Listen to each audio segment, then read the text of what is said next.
सिद्धि की शादी के बाद वो ससुराल चली जाती है। पीछे रह जाती है भाभी रानी।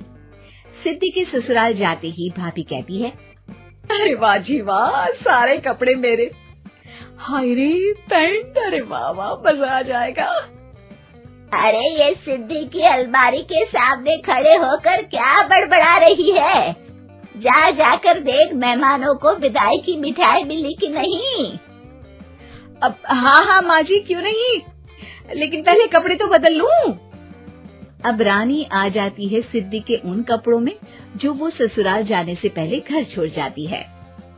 अरे रानी, कुछ दिन रुक जाती।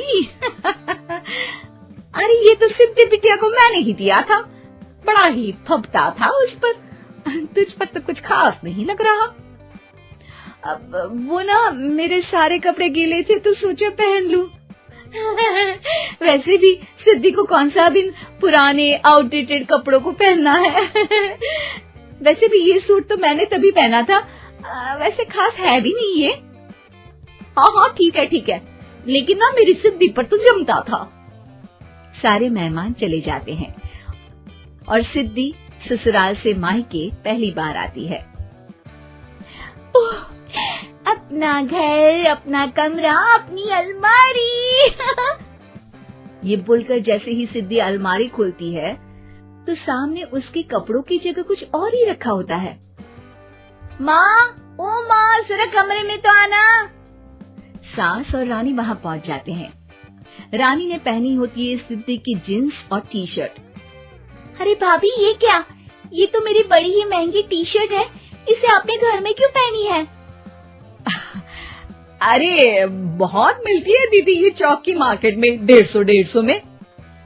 ओ भाभी प्लीज, ये एरोपोस्टल है, 2000 की एक टी शर्ट। ओहो, 2000 में तो दीदी 4 साड़ी आ जाए। अब क्या बोलूं? भाभी, ये मेरी अलमारी में छोटू के कपड़े, तो मेरे कपड़े कहाँ हैं? मेरी अलमारी में? अब दीदी आपको कौन से पुराने कपड़े पहनने थे? माना भाभी, लेकिन मैं जब घर आती तो यही सब पहनती ना। अरे तुम तो बड़ी कंजूस हो दीदी। खैर, वक्त आता है जब सिद्धि ससुराल के लिए रवाना हो रही होती है। अरे रानी, अंदर से सिद्धि का गिफ्ट ले आ, लड़की पहली बार ससुराल से मायके आई है। रानी अंदर जाती है और एक सिंपल सी साड़ी लेकर बाहर आ जाती है। ये लीजिए माँ जी। सास बेटी को गिफ्ट देकर ससुराल भेजती है। अगले दिन रानी एक सुंदर सी साड़ी पहनकर सामने आती है।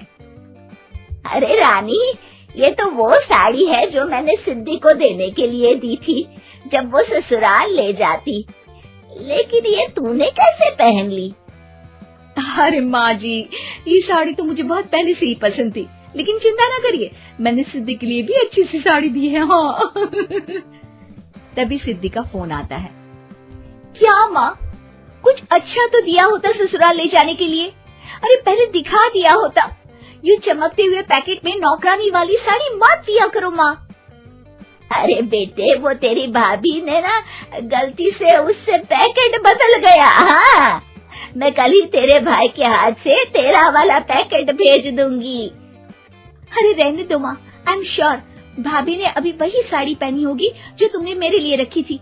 तुम तो समझ नहीं पाई उनको। खैर छोड़ो, मैं ज्यादा बोलती अच्छी नहीं लगती, रहने दो, आपको उन्हीं के साथ रहना है, फिर बात करेंगे। सास को रानी पर गुस्सा आ जाता है। वो उसके कमरे में जाती है जहाँ वो शादी का एल्बम देख रही होती है। रानी, मार्केट जाकर एक ऐसी ही साड़ी लेकर आ, कल प्रतीक जाकर सिद्धि के घर दे आएगा। अरे क्यों माँ जी, कितनी साड़ी देनी है दीदी को? यहाँ कोई सेल लगी है क्या? अरे चुप कर, मेरे बेटी के हिस्से की साड़ी खुद पहन ली, अब ज्यादा ज्ञान बांट रही है। एक दिन सिद्धि का फोन आता है। माँ, मेरी सास ने आप सबको खाने पर बुलाया है। सारे लोग सिद्धि के ससुराल पहुँचते हैं। खाना खाकर वो लोग निकल रहे होते हैं कि सिद्धि की सास सभी को गिफ्ट देती है। अरे बहन जी, बेटी के घर का खाना खा लिया, यही बहुत है, जो आप ऊपर से गिफ्ट भी दे रही है। अरे बहन जी, आप भी कहाँ इन बातों पर विश्वास कर रही है। सास सभी को गिफ्ट देती है, लेकिन रानी को जो साड़ी देती है वो अजीब सी हरे रंग की लाल रंग के बड़ी छाप वाली होती है। अरे छी, ये कौन पहनेगा? सासू माँ को तो जरी वाली इतनी सुंदर और मेरे लिए ये नौकरानी वाली। अरे भाभी, दरअसल मैं जब भी घर आती थी आप वापसी में ऐसी ही साड़ी देती थी ना, तो माँ ने सोचा कि आपको आपकी पसंद की ही साड़ी क्यों ना दी जाए। बेचारी रानी, बोलती भी तो क्या।